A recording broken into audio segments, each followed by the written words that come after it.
everyone, welcome back to my channel, or welcome if you're new here. It is your favorite fairy core manifestation coach. I don't know, is it fairy grunge, fairy core? I don't even know. I have no idea. Anyway, welcome to today's video. I know the setup is a little bit different from what you're used to. I am currently, unfortunately, multitasking. I have a lot to do, but I wanted to make it, it's been a while since I've actually made like a talking video for you guys. So I figured either do it now or never. So as you saw, I'm currently uploading a lot of subliminals that will also stay that way, but I initially planned to do 2 to 3 videos a week, just giving you actual proper manifestation content, and I want to keep doing it. So today I want to talk about our favorite subject, self-sabotaging and the subconscious. And I was thinking about this yesterday because I was also coaching somebody, and they are quite known for self-sabotaging on themselves a lot.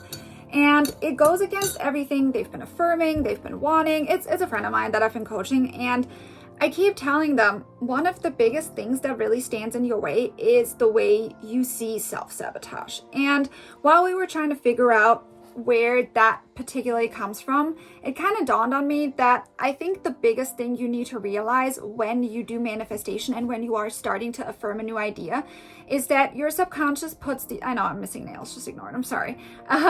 That your subconscious is sorting your new affirmations in 2 categories. So you have the old belief that your subconscious feels comfortable with, that it always reverts back to, and then you are now starting to implement a new belief, which directly goes against the old belief. So the subconscious is basically opening up the ring, and you got, blue on the right and red on the left, and now they're fighting. And the problem is that your old belief wants to win. Why? Because the subconscious ties survival to that belief. I mean, it's a thought that served you well. It's something that has worked for you. Even if you've gotten bad results, like it still got you a result somehow. And you might not have liked what came out of it, but somehow it still protected you from something. That's usually where bad beliefs oftentimes come from, right? We're kind of taking them on because we're protecting ourselves in a way, even if it's something really negative.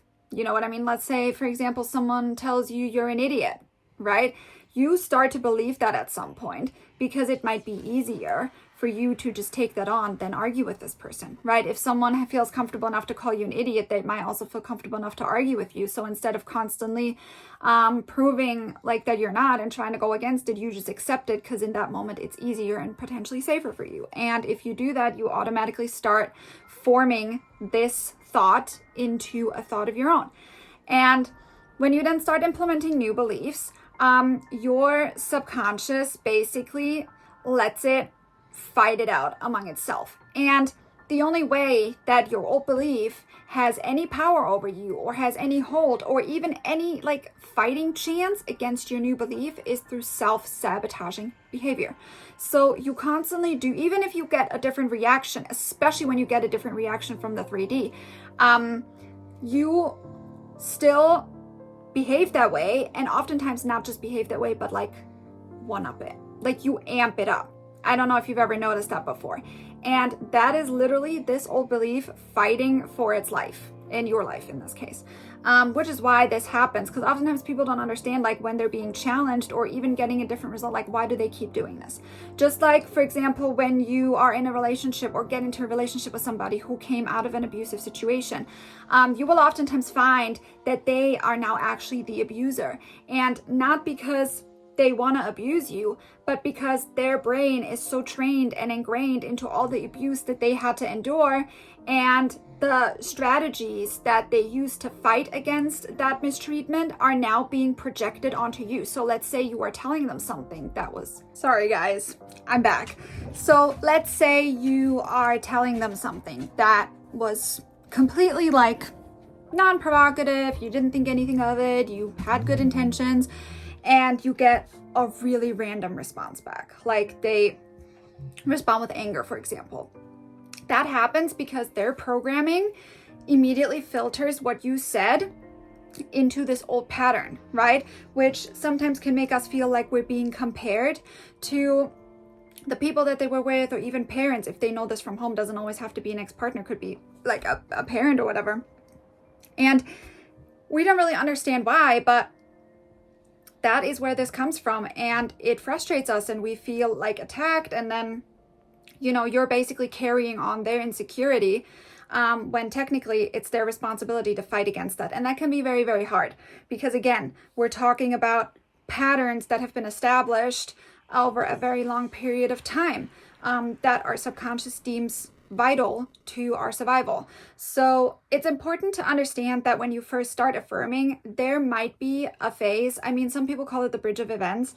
I think that's what Neville Goddard also calls it. I mean, I don't always go through the bridge of events like people say most people should. Like, that's not really, I don't really believe in that.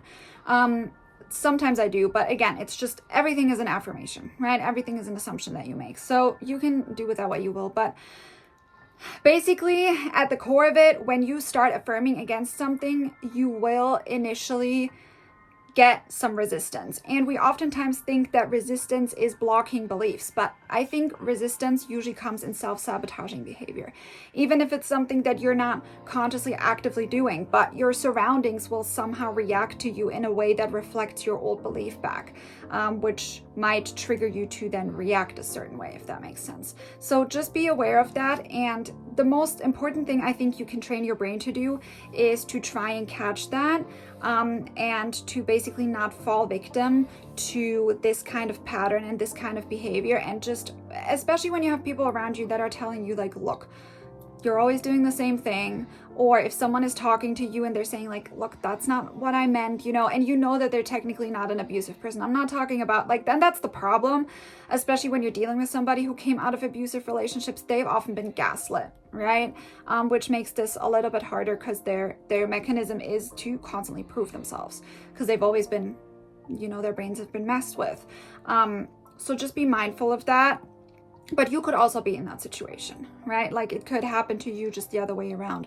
So the most important thing is to catch yourself when you are in a state where you are reacting, which in turn then brings you a result that is more in line with your old beliefs. And how long that will take to fully take over, nobody can really say.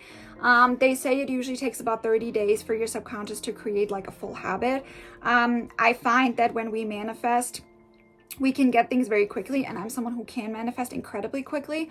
But on the other hand, when I then don't continue affirming, even if I already have my result, oftentimes I've had setbacks. You know, hot and cold behavior is the best example I would think of, but just fluctuations. And those are a direct result of not being consistent. That's the only thing that you would be doing wrong. So the minute you have what you have, you stop affirming, but then your subconscious old beliefs start creeping up again. And you might see, you know, slight change in your 3D again, but it's so slight it might not be important to you until it actually hits you in the face. But those small changes are warning signs that you always need to be aware of. So just be mindful that your brain is constantly fighting to keep those old beliefs alive, and it's getting confirmation that those old beliefs are correct by you acting in line with that. So that's why we always say, don't act in the 3D, act in the 5D if you have to, in your imagination. Because more often than not, whatever you are doing in terms of action, unless it's inspired action, which I always tell you is very rare. I had it not too long ago, and it was kind of like a crazy, like, it was almost like an out-of-body surreal experience. But again, like I said, it happens very rarely. Usually you just go about your day and take normal action you would take outside of your goal that you want. But unless it's actually 100% confirmed inspired action, which there are signs that can tell you whether it is or not, you should not be taking action. You should live your life, go about your day to day, and affirm. That's the only thing that you should be doing, and affirm outside of this. And I like to bring this example up all the time. So there was this girl, she made a YouTube video about it. I unfortunately forgot her channel. If you know who I'm talking about, you can like put her channel name down there. I want to give credit, but like I said, I've seen this video like years ago, I think, or a long time ago. She manifested marriage with her specific person, and they've been married for like 2 or 3 years, I think, or we're at the point when she made the video. And she says she still affirms every single day, just to stay on track. Takes her 5 minutes to do, but she says she doesn't run into any problems, and that's because she constantly retrains her subconscious just to make sure that no old problems come up. Now, after 2 years, could you say, well, that's kind of a long time. At that point, your subconscious might be trained enough that you just expect things to be this way, like your assumption, your core main assumption and your regular assumption you would go to would be the one that you want. Yeah, probably. But then again, you oftentimes see people who have really long marriages or their marriages work really great, and all of a sudden one day something happens. We don't know what our subconscious is doing, and I think leaving it up to whatever the subconscious wants to do, why would you do that? If you have the power to control it and to change it, currently you're letting your brain rule you when you should be ruling your brain. So why even take the risk? Why put yourself through the trouble and the pain, and then maybe you have to revise and you have to start affirming, and like, why do that? Why not just take 5 minutes every day, affirm what you want, even if you already have it, and know for the rest of the day and the rest of your life that whatever you want is going to stay exactly the way it is, if that makes sense. So I hope this helped you guys. If you have any other... Bruce, he always has to make himself known when I film. I know that. If you guys have any topics you would like me to discuss, please do. I do have a list of things that I want to go through.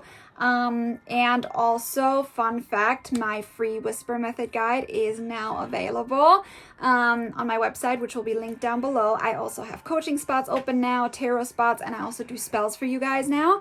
So if you are interested in booking any of those services, like I said, everything is linked on my website down below. And please be aware that I only have like very, very limited spots available, just because I don't want to overbook myself, and I want to give you guys my full attention. However, if you scroll to the bottom of the website, there is a newsletter you can sign up for, which is technically also my waiting list. So you will be the first to be informed when coaching spots are available again, because I will open them up as soon as I took care of each client. And I do not spam. I hate spam. Like, that's not what it's for. It's literally just to inform you when there's something going on that you actually need to know about, like something that is important for you. Okay, I had a little fly on my tea. I don't know where they came from. I think I left the door open last night for a little bit. So, and then by the time I noticed it, well, it flies everywhere. Okay, so I hope this helped you guys. If you have any questions, please leave them down below.